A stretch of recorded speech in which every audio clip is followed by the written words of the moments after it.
시민들의 안전과 평화를 과학으로 해결한다. 여기는 생존탐구 프로젝트 신박한 벙커입니다. 반갑습니다. 반갑습니다. 반갑습니다. 아, 진짜 오늘 특히나 더 활기차게 문을 열어본 것 같습니다. 다들 잘 지내셨죠? 날씨가 너무 춥지 않습니까? 너무 추워. 이게 가을인가? 이제 좀 그래요. 이제 겨울이죠, 뭐. 겨울이 사실상 겨울이죠. 네. 그죠? 네, 이게 날씨가 추워진 이유가 11월 7일이 입동인데요. 아. 이게 참 신기한 게 예전에 날씨를 나누던 절기가 사실 정말 입동이 왔다 이러면 겨울이 온 것처럼 추워지고 절기의 과학이 또 있는 것 같습니다. 맞아. 절기는 진짜 못 속여요. 흔히 날씨점이라고 하죠. 그러니까 각 절기마다 날씨가 이러면 이렇게 될 것이다. 예를 들어서 제주 지역에서는 이런 식의 날씨점이 있는데 입동날 추우면 겨울에 바람이 엄청 세게 분다. 그럴듯하네요. 네. 예. 그리고 왜 전남 지역에서는 입동 때 날씨가 추우면 그의 겨울이 혹독하게 춥다. 뭐 이런 식의 예측이 있다 그래요. 입동 때 따뜻했으면 좋겠다. 11월 7일 날. 아니, 아닙니다. 저는 좀 많이 추웠으면 좋겠어요. 지구온난화 들어보니까 안 되겠더라고요. 엄청 추웠으면 좋겠습니다. 뭐 어쨌거나 이렇게 본격적으로 추워지고 있다는 거는 다른 의미로 올해가 이제 2달 남짓밖에 남지 않았다. 이런 의미도 되거든요. 뭘 했다고? 뭘 했다고. 그러니까 말입니다. 특히나 올해는 다들 더 그런 생각 하셨을 네, 것 같아요. 코로나로 시작해서 코로나로 끝나는. 맞습니다. 자, 그럼 본격적으로 신박한 벙커의 문을 열어보도록 하겠습니다. 오늘의 주제 알려주세요.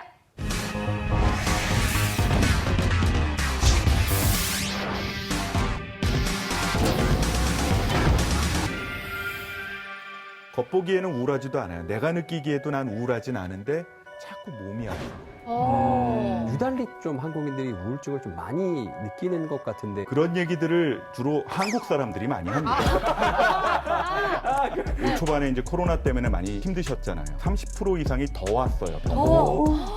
여성이 남성보다 2배 많았다고. 2배요? 꾹꾹 눌러놓고 살다 보니까 성질이 자꾸 더러워져. 자꾸 짜증이 나는 거. 분노의 눈물은 짭니다. 우울증도 전염될 가능성이 있다. 그 말 라는 맞는 얘기를 말이에요? 우울증하고 치매하고도 연관이 있다는 이야기도 들어봤는데 맞나요? 우울증을 앓고 있었는데 이제 번아웃 진단을 받았던 분이라고 그래요. 기장이 화장실 간 사이에 문을 잠그고 비행기를 추락시켜버린 거예요. 고의로요? 고의로. 이 누구나 앓고 있는 마음의 감기 우울증, 우울증에 대해서 알아보겠습니다.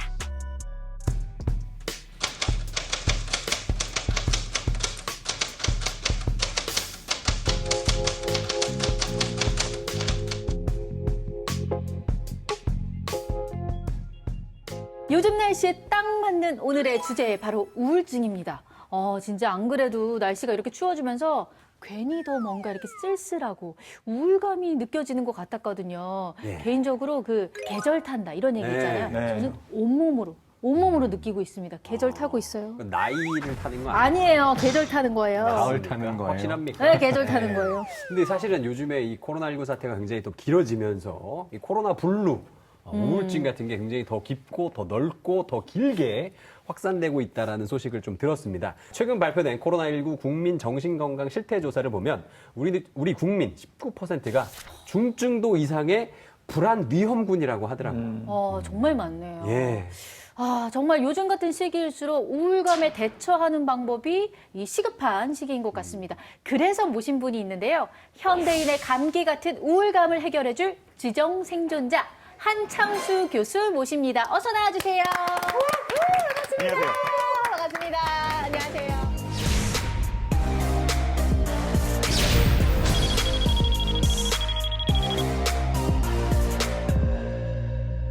안녕하세요. 내려오시면 됩니다. 반갑습니다. 환영합니다. 안녕하십니까. 반갑습니다. 네, 반갑습니다. 안녕하세요. 벙커에 오신 것을 환영합니다. 우리 시청자 여러분께도 인사 한 말씀 해주세요. 안녕하세요. 한창수입니다. 지난 한 20여 년간 마음과 뇌가 아픈 분들의 마음을 수리하고 그분들의 마음이 성장할 수 있게 도와주는 헬퍼 역할을 하고 있습니다. 마음 성장 헬퍼, 마음 수리공 한창수입니다. 반갑습니다.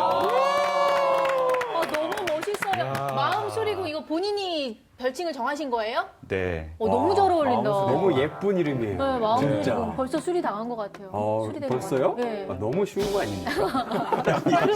그러네. 아니에요, 저 쉬운 사람 아닙니다. 예, 자, 과연 한창수 교수님께서 벙커 시청자분들의 마음까지 싹 수리하실 수 있을지 굉장히 기대가 되어 봅니다.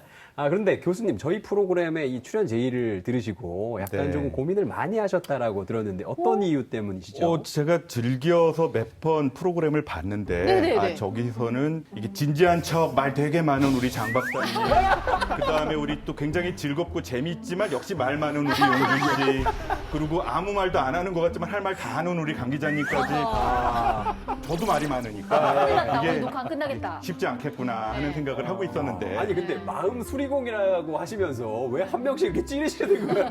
그러게 돌려보면서. 마음을 수리하는 게 아니라 고장내는데요. 네, 자동차 수리공이나 마음 수리공이나 접수하고 난 다음에 일단 열어야죠. 아, 그렇죠. 잘 오셨습니다. 네, 너무 저희 신박한 환영합니다. 벙커. 네, 환영합니다. 자, 이제 본격적으로 현대인의 감기죠. 우울증에 대해서 알아볼 텐데요. 국내 우울증 환자가 어느 정도나 되나요? 보통 우울증이라 그러면 감정 증상, 그 우울하고 막 의미 없고 재미없는 감정 증상에다가 생각, 비관적인 생각들 있잖아요. 거기다가 신경성 신체 증상들이 있는 거를 우울증이라 그러는데 그게 증상이 심하면 이제 치료 대상으로 병원에 갑니다. 네. 그 병원에 가는 분들이 2019년에 거의 80만 명 가까이 됐어요. 근데 올해는요, 올 초반에 이제 코로나 때문에 많이 좀 다들 힘드셨잖아요. 예. 평상시 평균보다 무려 한 28%, 약 30% 이상이 더 왔어요, 병원에. 그런데 제가 좀 제 생각인데 유달리 좀 한국인들이 우울증을 좀 많이 느끼는 것 같은데 제가 기분 탓일까요? 저 그런 얘기 들어봤어요. 진짜 한국 사람들이 더 우울해한다는 얘기. 그런 얘기들을 주로 한국 사람들이 많이 합니다. 우리나라는 유달리 경쟁이 심하죠. 예, 맞습니다. 그리고 누구한테 약호 안 잡힌다 그러죠. 열등감을 갖는 걸 또 굉장히 싫어해요.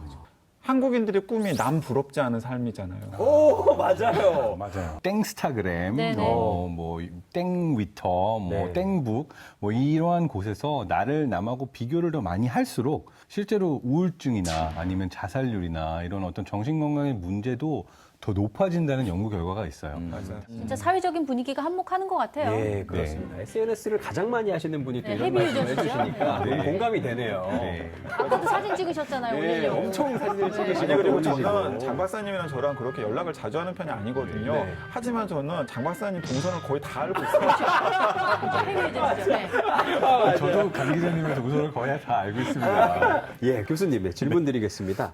우울증은 도대체 언제부터 우울증이라고 정의되기 시작한 건가요? 오, 궁금하네요. 그걸 처음 얘기한 사람은 히포크라테스가 자기 문서에 멜랑콜리아라는 말을 했었어요. 그런가요? 꼴리. 이 어원이 그리스어로 멜란, 콜레 이 두 가지가 검은 그리고 콜레가 담즙. 어허. 흑담즙에서 나온 말이라서 그 히포크라테스의 분류에 따라서 우리가 뭔가 이 흑담즙과 같은 감정들이 많이 나올 때 느끼게 되는 감정을 우울증이라고 이제 처음 이야기한 것으로 되어 있습니다.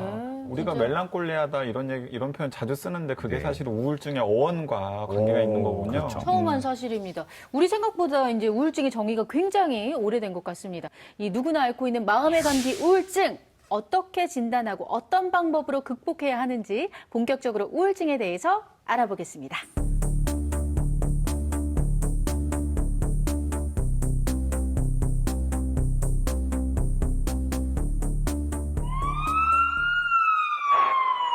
네, 벌써 메시지가 도착했습니다. 이번 키워드는 뭐야? 타오르네. 나 춤추다. 예, 그러니까요. 이게 나올라 그랬는데 꺼버리네요. 자, 메시지가 도착을 했는데 이번 키워드는 노래예요. 이거 BTS 노래인데. BTS 선수는. 불타오르네. 불타오르네. 불타오른다 뭐 이런 건가? 요즘에 유튜버들 사이에 이런 얘기가 있어요. 뭐요? 번아웃이라고. 아. 콘텐츠를 계속 만들다 보니까 이 자신이 소비가 되고 하얗게 불타는 것처럼 장렬히 가버린다. 뭐 이런 얘기가 있는데 그거랑 좀 관련이 있을까요? 불타오르셨구나. 아니, 저는 아직 쌩쌩합니다. 예. 왜냐하면 불타오를 정도가 아니에요. 팩폭. 아, 예. 최근 사회적인 문제로 번아웃 증후군이라는 들어봤습니다. 그러셨잖아요. 그러니까 어떤 일을 굉장히 잘하고 열심히 하던 분들이 어느 순간에 극심한 무력감과 피로감을 느끼면서 아무것도 하고 싶지 않은 상태가 되는 것. 이걸 흔히 번아웃 증후군이라고 하는데요. 국내 한 취업 포털 사이트가 직장인 492명을 상대로 설문조사를 해봤다 그래요. 그런데 무려 직장인의 95.1%가 직장 생활을 하면서 번아웃 증후군을 경험한 적이 있다라고 답했다고 합니다. 제가 볼 때 지금 우리 강 기자님 좀 번아웃 상태신 것 같아요. 그렇습니까? TBS 오늘 지금 하기 측에서 싫으시죠? 약간 좀 그렇게 아니 저 감정 싫은 건데. 아니, 약간 지금 좀 의욕이 없어 보이죠? 어떻게 오늘 좀 이게 쉬실까요? 마지막 볼 것이었나요? 아니 지금 이 몰아가는 겁니까? 네. 불타오르다가 이제 끝난 걸 번아웃이라고 그러는데 국내에도 많이 등장하긴 했었지만 유럽에서 큰 계기가 됐던 사건이 2015년도에 독일에서 이렇게 알프스 산맥을 넘어가던 여객기가 네. 추락을 해서 150명이 전원 사망한 사건이 있었어요. 기억난다. 기장이 이렇게 오. 아닙니다. 기장이 아니고요. 부기장이 부기장이? 우울증을 앓고 있었는데 이제 번아웃 진단을 받았던 분이라고 그래요. 근데 이분이 그냥 비행기를 타고 가다가 기장이 화장실 간 사이에 문을 잠그고 비행기를 추락시켜 버린 거예요. 고의로요? 고의로. 본인도 죽었어요. 본인도 죽었고 전원이 사망한 아주 슬픈 사건이었는데 이 사태를 통해서 번아웃을 통해서 다른 사람들에게까지 정말 막대한 어떤 영향이 갈 수 있는 심각한 병이다라는 것이 좀 많이 알려졌어요. 너무 무서운 병이네요. 원래 그 전에는 우울증 또는 무슨 공황 장애 네. 그렇게 돼야 이제 병원에 가야 된다고 했었는데 이 번아웃 증후군을 그냥 쉽게 생각하거든요. 이게 쉽게 생각하면 내 능력이 100%인데 이거 일을 하느라고 평소에 120%, 130% 일을 하고 사는 거예요. 체력을 믿고. 그러다가 어느 날 다 타버린 나무 조각, 종이 조각처럼 이제 더 이상 손가락 하나 까딱하기 싫고 모든 게 재미없고 이제 거기다가 짜증나고 예민해지고 제일 중요한 게 감정 조절 능력이 떨어져요. 오. 분노 조절을 하기 힘들어지는 거죠. 너무 심각합니다. 근데 심지어는 학생들 조사를 해봐도 증상이 우울증은 아닌데 번아웃된 학생들이 엄마들이 여기저기 돌리잖아요. 맞아요. 학교 갔다 오면 학원 학원 너무 많이 돌리고 다니죠. 학원도 막 몇 군데를 다니다 보니까 어느 순간 번아웃이 되는데 이때 나타나는 게 나 번아웃이에요라고 얘기를 안 하죠. 그렇죠. 애들은 뭐 그냥 그거죠. 싫다. 학원을 안 가는 거예요. 학교를 안 가는 거예요. 오. 작년에 저희 연구팀에서도 국가 건강영양조사 데이터를 분석을 했더니 결근율이 높은 사람들이 번아웃 증상이랑 우울 증상이 훨씬 더 높은 걸로. 그냥 단순히 가기 싫은 게 아니라 이게 다 증후군 때문이군요. 네. 역시 학창 시절에 제가 이렇게 학교 가는 걸 그렇게 싫어했거든요. 아. 이유가 다 있었네요. 그냥 싫었던 거고 이건 그거는 땡땡이 치고 싶어. 그건 게으른 거고요. 아이고 선생님, 아이고. 아니 뭐 또 최근에는 말도 못하는 이 영유아 아이들의 우울감도 굉장히 높아지고 있다고 들었거든요, 교수님. 네. 아이들도요. 잘 먹던 우유 안 먹고 갑자기 잘 가리던 소변 다시 못 가리기 시작하고 이런 것들이 비전형적으로 나타나면 이제 아이들이 우울증이다라고 얘기를 하고요. 일단 어른들이 얘네들은 아이들이니까 내가 다 알아라고 착각을 하고 살아요. 맞아요. 근데 용주 씨 한번 잘 생각해 보세요. 13살 때 본인이 어리다고 생각해 보신 적 있으세요? 아니죠. 완전 저 그때 인생의 스토리가 다 있었고 꿈도 있었고요. 어른이었습니다. 저는. 그러니까 어쩌면 이 의사들을 포함해서 성인 어른들이라는 사람들은 19세 미만을 아이라고 표현을 하면서 이 친구들의 그 우울한 감정이나 스트레스나 또는 번아웃을 그냥 내 잣대로 자꾸 판단하려 그러니까 맞아요. 그런 경향을 좀 조심해야 될 것 같습니다. 특히나 이제 시니어 어르신들의 경우에는 단순히 우울증만 발발하는 것이 아니라 관절염이 일어날 확률도 높아지고 거동이 불편해지니까 더 고립감이 높아지면서 우울증도 심각해지고 이런 악순환으로 간다는 이야기들이 있는데요. 미국 노스텍사스 대학교의 연구에 따르면 실제로 우울증 환자의 경우가 관절염을 동반할 확률이 아주 높고요. 그로 인해서 이제 바깥 생활을 또 꺼리게 되면서 네. 고립되면서 우울증도 더 심각해지는 이런 악순환에 놓이게 된다고 하는데요. 청소년과 시니어가 전부 다 해당되는 그런 질병인 것 같습니다. 전북대 박종일 교수 팀이 국가 데이터를 분석을 해서 어느 정책을 하면 노인들이 자살을 좀 덜 하느냐를 분석을 한 논문을 봤더니 네. 노인들은 우울증을 잘 조절해야 되는 건 물론이거니와 네. 지금 말씀하신 것처럼 몸 아픈 증상을 잘 조절해주고 심지어는 불면증 컨트롤을 잘 해줘야 자살 생각을 덜 하더라라는 그 정책 보고서 연구소도 있더라고요. 아니, 또 우울증하고 치매하고도 연관이 있다는 이야기도 들어봤는데 맞나요? 스웨덴에서 이런 연구를 했어요. 스웨덴 예테보리라는 데서 거기 있는 노인들을 대상으로 쭉 추적 조사를 했더니 젊을 때 우울증이 있었던 사람들이 통계적으로도 아주 유의하게 치매가 더 많이 생기더라. 네. 근데 그것뿐만이 아니라 비슷한 분석을 한국에서도 했어요. 어허. 그랬더니 한국에서도 우울증상이 있는 사람들이 건망증이랑 인지기능 이게 확실하게 더 떨어져 있고 치매로 가는 비율이 더 높더라라는 것도 보고를 했었습니다. 온 세대가 우울증 때문에 참 고생입니다. 요즘처럼 이렇게 찬바람이 솔솔 불기 시작하는 계절에는 괜히 더 이렇게 막 기분이 센치해지고 막 기분 가라앉고 막 이렇잖아요. 이런 현상도 혹시 과학적인 이유가 있는 건가요? 역시 과학요정. 갑자기요? 아니 진짜로 실제로 우리가 흔히 계절 탄다고 하잖아요. 네네네. 봄이나 여름에는 오히려 막 활기가 넘칠 것 같잖아요. 그렇죠. 그럼 봄도 타고 여름도 타고 가을도 타고 겨울도 타요. 그만 타요, 누나. 다 타요. 내셔널 지오그래픽 2020년 8월호를 보면은 날씨가 점점 맑아지는 봄에도 계절적인 요인에 의해서 우울감이 증가하는 경향이 나타날 수는 있다고 합니다. 왜냐하면 또 몇 가지 요인들이 있어요. 고온 다습해지면서 날씨가 급격하게 변화하고 그리고 꽃가루 같은 여러 가지 요인들이 뭐 초조함이라던가 불면증, 식욕부진, 또 체중 감소 같은 것으로 나타나서 그게 또 우울감의 원인이 되기도 한다고 합니다. 사람의 몸은요. 신경 호르몬들을 포함해서 이렇게 리듬을 가지고 있거든요. 그 중에서 제일 중요한 호르몬이 멜라토닌이라는 어허. 호르몬이 있는데 이 호르몬은 여러 가지 기능 중에 우리 몸 안에 있는 감정 다스리는 호르몬, 그럼 대표 그러면 세로토닌이죠. 네. 예. 세로토닌, 도파민 이런 것들을 다 저 멀찍이서 지휘를 해준다 그러죠. 오케스트레이션을 해준다고 그래요. 예. 근데 잠을 제대로 못 자고 낮밤이 뒤바뀌면 멜라토닌이 제대로 안 나와요. 그래서 요새 북유럽을 시작으로 해서 우울증에 심하게 걸린 사람들은 아침에 일어날 때쯤 아주 밝은 빛, 한 10,000룩스 정도 되는 인공태양을 옆에 켜주는 거예요. 만룩수요? 만룩스. 저희가 배웠거든요. 1룩수에 1촛불이다. 그리고 촛불을 만개 켜주는 거예요. 네. 옆에다가. 실제 그거는 북유럽에 가면요. 그거를 일반 슈퍼에서도 그런 기계들을 팔고 있고요. 우리나라에서도 이런 계절성 우울증 성향을 가진 분들은 그런 그 인공 조명을 이용하는 이걸 광치료라고 부르는데 광치료. 그 광치료를 만룩스 합니다. 빛에 많이 넣어주는 파장이 또 블루라이트 파장이에요. 블루라이트 파자 배웠습니다. 정신 바짝 차리라고. 제대로 깨워주네요. 그런 방법으로 그러니까 이제 그래도 우울증이 많이 블루라이트 치료가 되는. 파장이 저녁에는 잠이 안 오게 하는 효과가 있기 때문에 이제 수면 장애를 일으켜서 건강에 안 좋지만은 예. 반대로 이렇게 또 낮에 정신 반짝 차리게 하는 데는 효과가 있는 거죠. 좋습니다. 근데 우울증 얘기를 좀 하다 보니까 제가 좀 개인적으로 좀 궁금한 게 좀 떠올랐습니다. 네. 제 주위를 좀 보면은 우울하다라고 얘기를 하는 사람들의 성별이 대부분 여성들이에요. 근데 이게 제가 좀 궁금한 게 보통 남자들은 그런 거 티를 안 내서 그런 건지 아니면 실제로 여성분들이 조금 더 우울감을 느끼는 건지 이런 거 좀 궁금하거든요. 건강보험 심사평가원에 따르면 2018년 한 해 동안 발생한 우울증 환자 중에서 여성이 남성보다 2배 많았다고 합니다. 2배요? 네. 그러니까 전문가들은 그 원인을 방금 교수님께서 말씀하신 것처럼 호르몬의 변화에 좀 더 민감한 성이 남성보다는 여성일 가능성이 크기 때문에 거기서 여성이 남성보다 우울증이 좀 더 많지 않을까라고 짐작은 하고 있습니다. 그리고 또 아주 슬픈 소식이긴 한데요. 저도 이제 이번 가을에 뭔가 식욕이 터지면서 지금 이렇게 셔츠도 터질 것 같은 상황에 있는데 이 그 거기 천고마비 단추가 너무 불쌍해요, 지금. 조심하세요.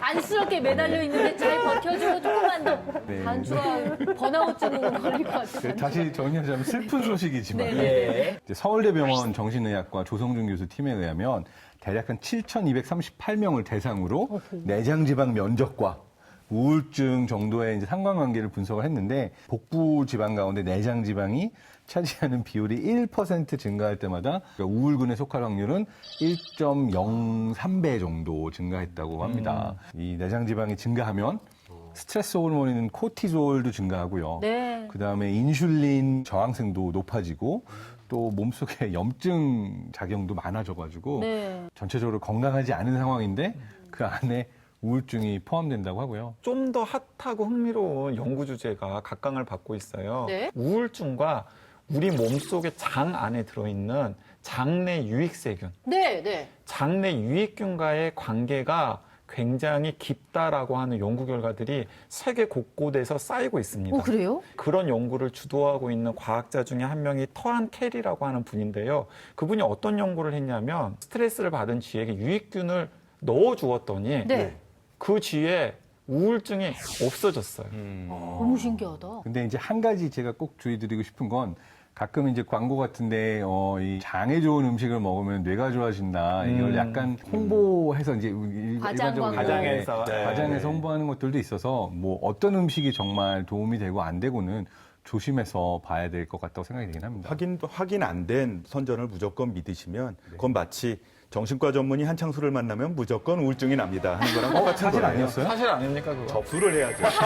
접수를 먼저 하죠. 이렇게 만나게만 하면 얼굴만 보고 좋아지는 정신과 의사는 없죠. 호경영도 아니고 그럴 수는 없죠. 그러니까 요새 그 선전과 과학이랑은 좀 다르다는 걸 항상 인지하셔야 될 것 같고요. 이제 우울증이라는 것 자체가 만성 염증 때문에 일어나는 거고 그게 장내 세균하고도 연결이 돼 있다라는 거는 많은 정신건강의학과 의사들이 요새 얘기들을 하고 있는 것들이에요. 엄마가 우울증이 있었으면 애도 우울증이 있을 가능성이 먹는 거를 공유하고 장내 세균이 같아짐으로써 생기는 가능성이 거의 1.3배. 그러니까 남들보다 우울증이 생길 가능성이 더 많다. 그래서 나온 말이 우울증도 전염될 가능성이 있다. 그 말 라는 맞는 얘기를. 말이에요? 우울증은 분명히 전염이 되죠. 근데 이게 또 직접적인 전염도 있고 네. 정신적으로도 우울증이 높은 사람의 경우는 스트레스 호르몬이 훨씬 많이 분비가 되거든요.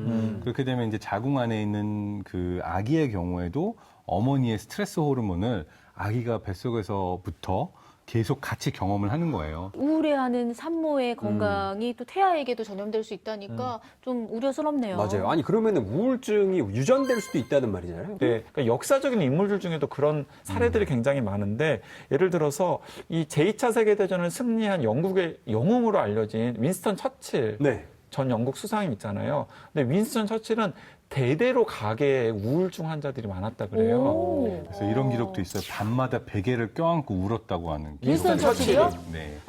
낮에는 그렇게 강한 모습을 강한 보였죠. 모습을 보이면서 와 진짜로요. 몰랐던 사실이네요. 어네스트 해밍웨이 같은 네. 유명한 작가도 네. 아버지, 아들, 손자까지 다 우울증이었고 아하. 이게 과학적으로도 설명이 가능한 게 맞나요? 실제로 과학적으로도 설명 가능한 게 맞습니다. 2018년도에 영국의 킹스 컬리지 런던의 캐서린 루이스 박사의 연구팀에 따르면 우울증을 일으키는 DNA들의 어떤 변이들이 있을까라고 여러 종류의 DNA들을 봤는데 이 중에 44개의 네. 변종 유전자를 발견했고요. 그 중에 이제 30개가 새로 발견한 유전자라고 어허. 발표를 했습니다. 근데 분석을 해보니까 어떤 유전자들이냐면요. 그게 바로 스트레스에 취약한 사람들의 경우에 우울증에 걸릴 확률이 더 높다. 한 100명을 놓고 이 유전자 중에 상위 10%, 하위 10%를 비교했을 때 그 유전자를 가지고 있는 사람과 가지고 있지 않은 사람 사이에 우울증이 나타날 확률이 2.5배 가까이 와, 차이가 2배 났다고 넘게. 해요. 와. 그러니까 실제로 어떤 유전자를 갖고 있느냐에 따라서 우울증에 좀 더 취약한 가족들이나 취약한 사람들이 있을 수 있는 거죠. 근데 아시겠지만 당뇨병 유전자가 있다고 누구나 다 당뇨병이 걸리는 건 아니잖아요. 네. 우울증 유전자가 내 몸 안에 있더라도 건강한 생활하고 스트레스를 너무 트라우마 수준으로 받지 않고 몸을 건강하게 잘 유지를 하면 방금 말씀하신 우울증 유전자가 스위치가 켜지는 거를 방지할 수가 있어요. 오늘 나왔던 얘기들 중에 가장 희망적인 이야기를 좀 해주신 것 같습니다. 하루빨리 이 유전적 요인을 개선할 수 있는 방법이 나왔으면 진짜 정말 바랄 게 없을 것 같습니다.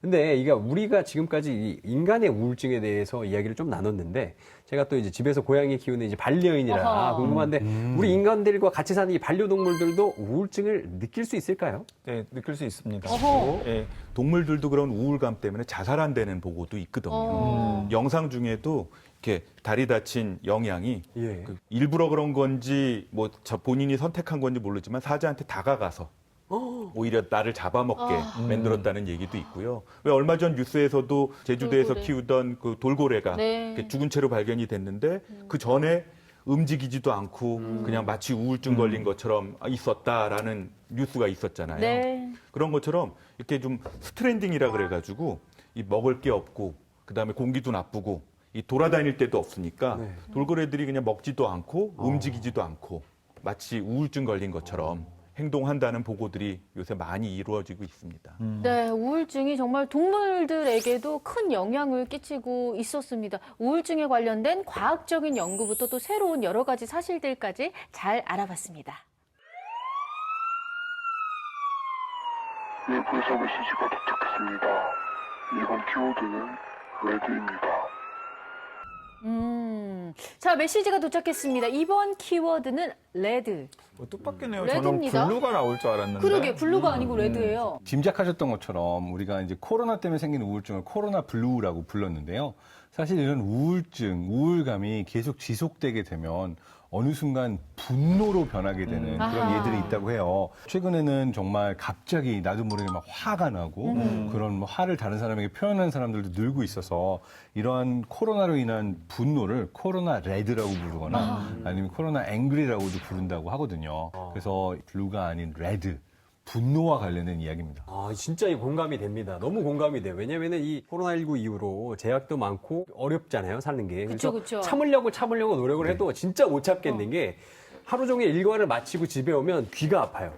마스크를 계속 끼고 있어가지고. 그때 진짜 너무 많이 화가 나요. 근데 이런 사람이 있는데도 불구하고 이런 공공장소 같은 데서 마스크 안 끼는 사람 있잖아요. 그런 사람 보면 저는 진짜 앵그리버드 돼요. 화가 너무 나. 요즘에 막 그 화병이란 말도 있잖아요. 네, 맞습니다. 맞습니다. 이렇게 우울감이 지속되면 이제 분노로 변하는데 그런 분노를 이제 꾹 참으면은 그게 병이 되기도 하는데 그게 화병이에요. 네. 근데 화병은 비유적인 표현이 아니라고 합니다. 오. 실제로 그 진단명에도 네. 화병이라고 하는 진단명이 있는 실제로 것으로 알고 있어요. 미국에서 만들어진 정신과 진단명 책에 화병이라는 말이 이제 문화적으로 그쪽 특정 지역에 좀 많은 증상군, 문화증후군이라고 이제 표시가 돼 있어요. 이 화병이라는 게 불안함이나 이런 울분 같은 증상이 있으면서 그것만 있다고 화병은 아니고 이제 신경성 신체 증상, 그 중에서도 특히 가슴이 턱 막힌 것 같고 여기에 뭔가 덩어리가 콱 앉혀져 있는 것 같은 신경성 신체 증상이 있을 때를 화병이라고 네. 불러요. 재미있는 사실, 뭐 우프다고도 할 수 있는 사실인데 1983년도에 캘리포니아에서 어떤 마음의 병이 몸의 병으로 나타나는 것들을 연구했는데 그중에 이제 화병이라는 질환을 연구하게 됐는데 네네. 아이러니하게도 이때 연구됐던 환자가 한국인 교포였다고 합니다. 어. 그러니까 심지어 해외에서도 연구가 됐는데 한국 출신의 사람에게 나타났던 어떤 한국 사람들이 화병이라고 할 화병이 수가 있는 많다니까 거고요. 진짜. 어떻게 보면 이게 한국의 이 사회적인 문화 때문에 생기는 이 한국인의 고유 질병이라도 할 수 있겠는데 이 화병 관련해서 인터넷에 제가 어떤 댓글을 봤는데 뭐라고 써 있었냐면 양심적인 한국 사람들의 고질병. 양심적인 한국 사람들의 고질병이라고 화병을 이야기를 하더라고요. 화병 없죠? 아, 전 전혀 없어요. 그렇죠. 양심이 없나 없어. 봐요. 어떤 전문가들은 화병을 가면성 우울증의 한 형태로 보기도 합니다. 그러니까 가면성 우울증이 무엇이냐면 쉽게 말해서 그냥 얼굴을 웃고 있는 거예요.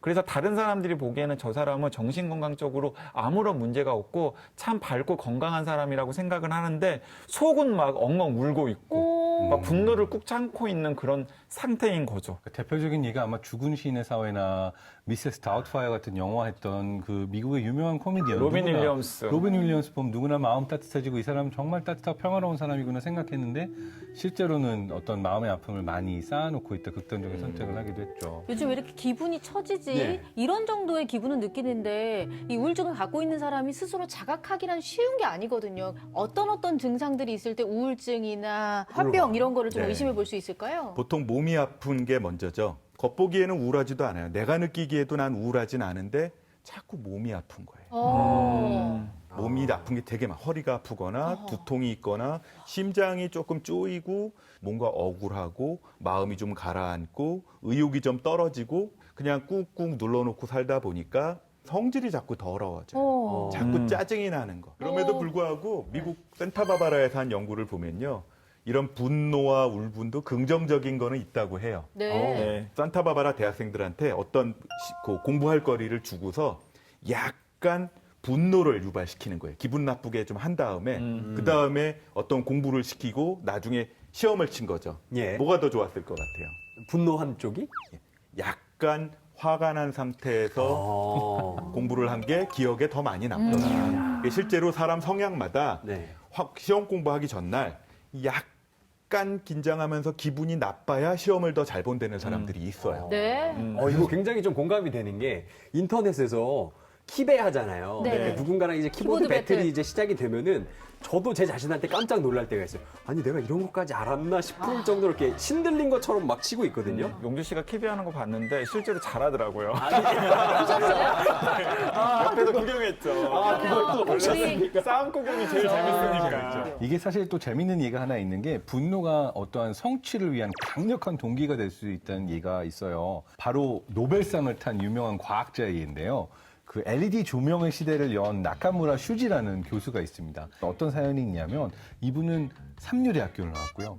그 다음에 실제로 어떤 지방에 있는 중소기업에 그냥 평범한 연구원이었어요. 회사의 월급을 받으면서. 그래서 연구비 지원도 받지 못하고 심지어 특허 같은 경우도 전부 다 회사에서 가져가고 아무도 넌 박사도 아니잖아 이렇게 무시를 받아가지고 입사 9년 만에 아예 그냥 일본 땅을 떠나고 미국의 플로리다 주립대로 연수를 떠나요. 근데 거기 가서조차도 미국에서조차도 자기보다 어린 연구원들이 박사학위도 없는데 무슨 연구를 하냐 이러면서 괄시받고 허드렛 일만 하고 연봉도 제대로 받지 못했다고 합니다. 그런데 이런 분이 노벨상을 받으신 거죠. 그 나카무라 교수가 굉장히 재밌는 분인데 네네. 2014년 10월에 이제 노벨상 수상을 하러 갔는데 연구의 원동력이 무엇이었는지를 묻는 질문에 내 연구의 동력은 분노다. 아하. 그것이 내게 모든 동기부여를 했다. 심지어 이게 노벨상 수상 직후에 열린 기자회견이었어요. 그래서 노벨상 수상을 하고 나서 당신은 대체 어떻게 이렇게 좋은 연구를 했냐 미담을 원했는데 이분은 말씀하시는 거죠. 분노다. 나의 모든 동기부여는 분노다. 그러니까 여기저기서 얼마나 무시를 당했으면은 이 죽어라고 연구를 해가지고 또 그런 성과를 냈겠어요. 그러니까 사람이 이런 자극을 받으면 정말 독하게 노력하게 되는 면이 있는 것 같아요. 한 가지 상식적으로 한 가지만 더 말씀드리면 우리가 왜 화가 나거나 또는 슬프거나 또는 좋을 때도 울잖아요. 네. 눈물 그렇죠. 많아지면 예. 나이 좀 더 드시면 알게 되실 거예요. 아직은 모르겠어요. 네. 근데 그게 성분이 좀 달라요. 결론적으로 말씀드리면 분노의 눈물은 짭니다. 오, 실제로요? 화가 났을 때는 교감신경이 조금 더 흥분을 하기 때문에 보통 일반적으로는 눈물의 한 98% 정도가 물이거든요. 네. 나머지는 이제 여러 가지 전해질 물질인데 예. 교감신경이 더 흥분을 하면 수분은 조금 적어지고 소금 성분 이런 예. 것들이 조금 더 많아지니까 더 짜다는 거. 처음에 저는 콧물이 섞여서 짠 줄 알았는데. 눈물, 콧물. 실제로 이게 이 슬플 때 흘리는 눈물이랑 이게 분노의 눈물이 이 염도 차이가 있다라는 너무 거잖아요. 신기해요. 너무 신기하네요. 제 책에서 썼던 하나의 방법은 이거였어요. 보통 우리가 왜 영화에서 보여주는 광인, 미친 사람의 경우는 대부분 춤을 추잖아요. 네, 맞아요. 아이고, 다 그냥 이 세상 나이가 막 미쳐버리면 춤을 추는데 그 이유 중에 하나가 지금 춤추고 싶구나. 단축 때문에 안 됩니다. 근데 이제 그 마음에 억눌러 왔던 어떤 감정들이 그 이성의 끈이 끊기는 순간 내가 모든 감정을 그냥 몸으로 표현해 버리는 거거든요. 그래서 이러한 걸 이제 거꾸로 보면 사실 이성의 끈이 끊기고 내가 어느 한계를 넘기까지 기다리지 않고 사실 건강하게 운동이나 아니면 춤의 경우는 감정을 표현하기 굉장히 좋거든요. 감정이 우리의 뇌를 압도해 버리면 무슨 현상이 나타나냐 하면 편도체 납치, 영어로는 아미그달라 하이잭이라고 얘기를 하거든요. 하이잭은 비행기를 납치하는 현상이잖아요. 그러니까 이 감정을 다스리는 편도체가 뇌 전체를 그냥 점령해 버린 거예요. 그러니까 전두엽이 끼어들 틈이 없어지는 거죠. 그럴 때 기다려야 되는 게 얘기를 하는 겁니다. 명상을 하는 사람들, 스님들은 네 감정이 뭔지 이게 화난 감정인지만 알아도 감정이 풀릴 거다라고 얘기를 합니다. 그 감정에 딱지를 붙이려면, 이름을 붙이려면 이성을 한번 통과해야 돼요. 네. 그래서 전두엽까지 감정을 한번 끌고 올라와 주는 거죠. 근데 그것까지도 힘들다. 내 감정에 딱지 붙일 시간도 없다 하면 그 다음 내가 할 수 있는 일은 그냥 10초에서 한 30초 참아주는 거예요. 저는 그냥 지릅니다. 시원시원하게. 예, 드라마 같은 데 보면은 뭐 주인공들이 뭐 어디 뭐 산 같은 데 올라가서 막 이러고 막 옛날 얘기 들어보면은 뭐 대나무 숲 가가지고 막 이러잖아요. 저는 그냥 질러요. 그냥 편도체 납치된 거 아니에요? 애당초 저 편도체 뇌 없는 거 전체가 아니에요? 납치된 걸 편도체 수도 납치된 있어요. 것 같은데요? 내가 마비된 건가? 납치된 채로. 그런 건가? 근데 참지 알겠습니다. 않는 것도 또 효과가 나름대로 있긴 하지 않나요, 교수님? 네. 네, 실제로 그렇게 표현하는 게 그 고통을 덜어주는데 도움이 된다는 그 연구 보고들이 있어요.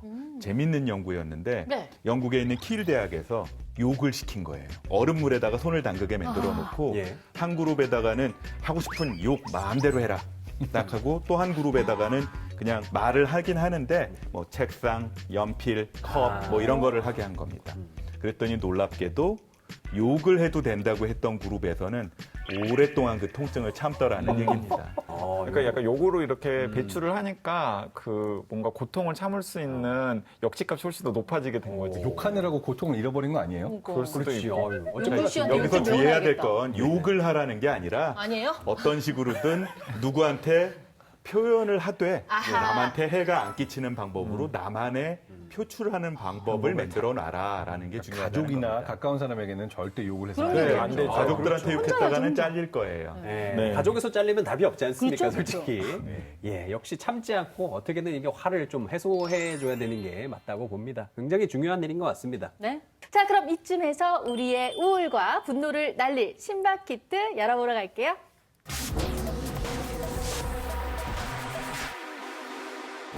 자, 이렇게 쌀쌀한 바람이 불어오는 계절, 몸뿐만 아니라 마음의 감기로 고생하시는 분들이 늘어나고 있을 텐데요. 우울한 기분에서 헤어나오지 못하고 계신 분들을 위해서 우리 여러분들이 준비해 오신 신박한 생존 키트를 열어보도록 하겠습니다. 오늘은 어떤 것들이 들어있을까요? 확인해 볼게요. 자, 이거 먼저 꺼내봐야겠어요. 핫팩.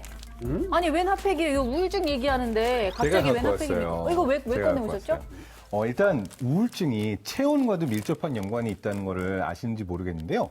사람들이 스트레스를 심하게 받으면 스트레스 호르몬이 분비가 되면서 체온이 떨어지게 돼 있고요. 또 침울하거나 우울하게 되면 맥박수도 느려져가지고 혈액순환이 원활하게 안 돼요. 그래서 이럴 때는 정말 따뜻하게 체온을 올려주게 되면 우리 우울증에도 큰 효과가 있는데 사실 저는 이 핫팩보다 제일 좋은 거는 누군가 힘들어할 때 만약 지금처럼 코로나가 없다면 한번 안아주면서 체온으로 네. 따뜻한 체온을 느끼게 해주는 게 제일 큰 힐링이 될 텐데 그것이 어려운 상황이라면 적어도 이제 손발이라도 따뜻하게 해주는 것이 효과가 있다고 할 수 있습니다. 네, 이건 이따 제가 갈 때 챙겨갈게요. 네. 네, 저한테 필요할 것 같네요. 예. 예.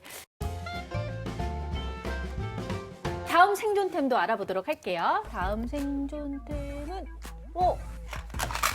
이거 초콜릿 같은데요? 이거는 어느 분이 가지고 네, 오셨을까요? 제가 가지고 왔습니다. 네, 이거 초콜릿이에요. 네, 초콜릿. 다크 초콜릿 아니에요? 오, 다크 초콜릿. 네. 오. 맞죠? 네, 우리가 실제로 이게 당 떨어진다는 표현을 많이 쓰잖아요. 예. 그런데 초콜릿을 먹으면 우울증을 개선하는 또렷한 효과가 있다라는 연구 결과들이 굉장히 많이 있습니다. 예를 들어서 한 가지 연구 결과만 이야기를 하면은 영국의 UCL의 사라 잭슨 박사 연구팀이 조사한 결과인데요.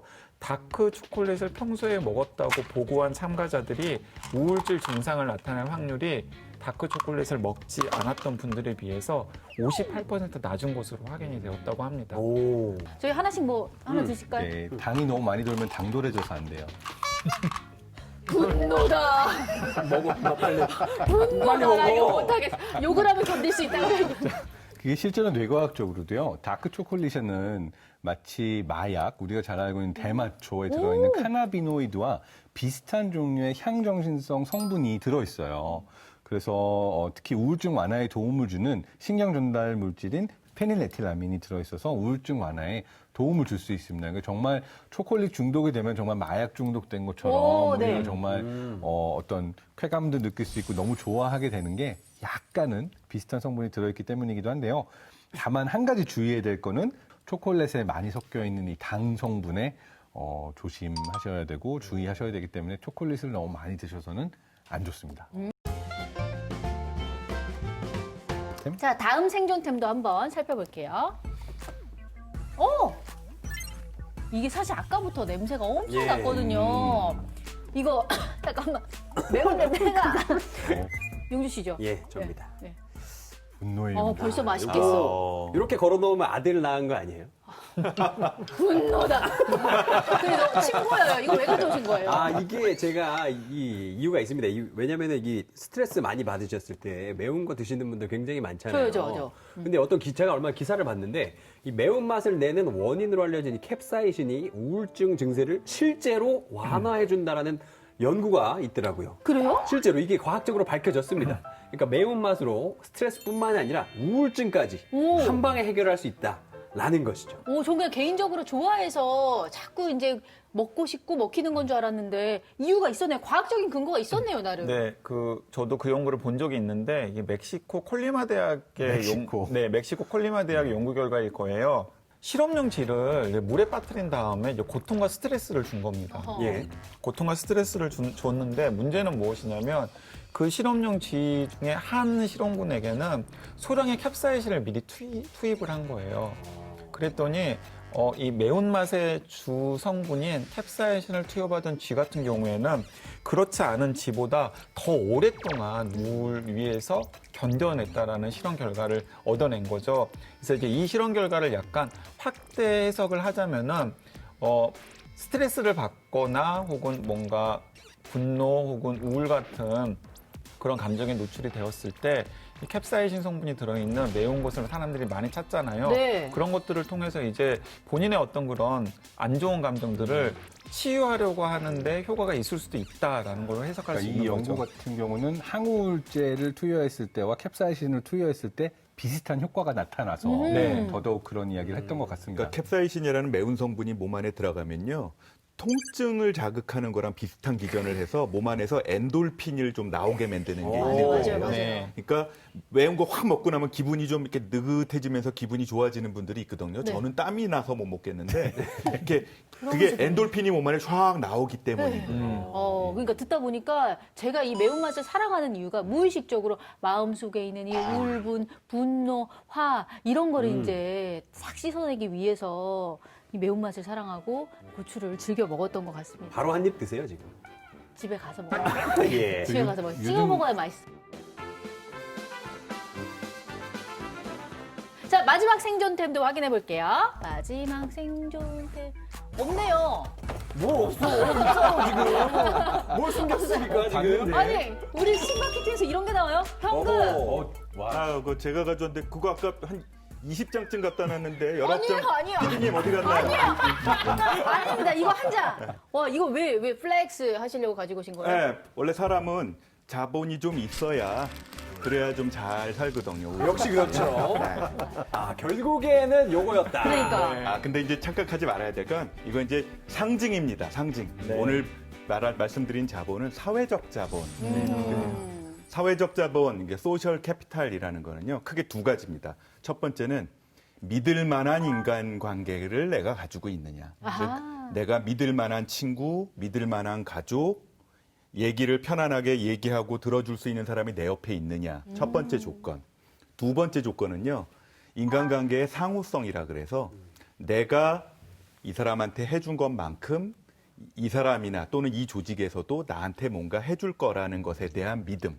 이건 상호성이라고 얘기를 하거든요. 레시프로시티라고 얘기를 하는데 이 두 가지가 있어야 사회적 자본이 넉넉한 거예요. 아, 죄송합니다. 제가 좀 선생님 이거 돈 딱 꺼내셨을 때 약간 좀 오해를 했거든요. 아, 반성하겠습니다. 좀 이따 19장 찾아주세요. 정말 오해하지 마세요. 아니, 딱 한 장 있었어요. 예. 누구예요? 네, 오늘은 우울증에 관해서 이야기를 나눠봤는데요. 우리를 지치게도 하고 또 폭발하게도 하는 이 나쁜 기운에서 벗어나기 위해서 나와 내 주변이 함께 노력해야 한다는 걸 다시 한번 느끼게 된 시간이었던 것 같습니다. 자, 우리 한창수 교수님, 오늘 벙커에서의 시간 어떠셨어요? 아주 유익하고 재밌었습니다. 이게 일상생활을 살면서 우리가 슬프고 외로울 때 세상에 두려운 이유는 그걸 잘 모르면 두렵거든요.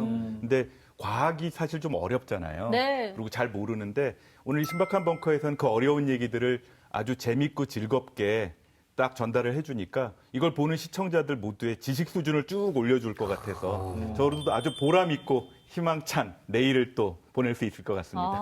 너무 좋다. 좋은 말씀을 또 이렇게 해주시고 감사합니다. 네. 아, 요즘 같은 계절에 축 처져 계신 분들 굉장히 많을 텐데 그럴 때일수록 더 활기차게 움직이고 긍정적인 생각을 해야 한다는 사실 이제 모두 다 아실 거라고 생각합니다. 우리 모두 즐겁고 행복하게 살아요. 네, 행복하게 삽시다. 자, 시민들의 안전을 구하는 생존 탐구 프로젝트 신박한 벙커. 저희는 다음 시간에 다시 찾아올게요. 고맙습니다. 안녕. 안녕. 안녕.